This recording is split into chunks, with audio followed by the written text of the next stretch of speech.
గొడవ పడితే ఇంగ్లీష్ కూడా వస్తుందా? ఎందుకు రాదు మేడం, ఊర్లో కార్మిక పిల్లలు ఉన్నారు, వాళ్ళతో రోజు గొడవ పడితే వస్తుంది. ఇదే మా ఇల్లు, పద లోపలికి.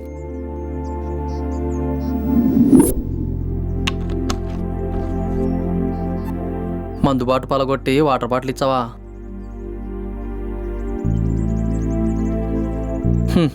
ఏం చేద్దాం?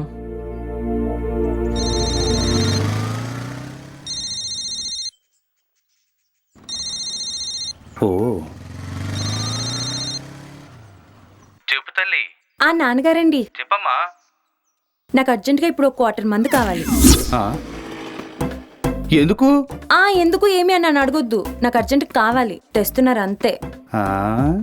అనుకూల ప్రదేశమే. బాయ్. ఎవరు లేడు కదా.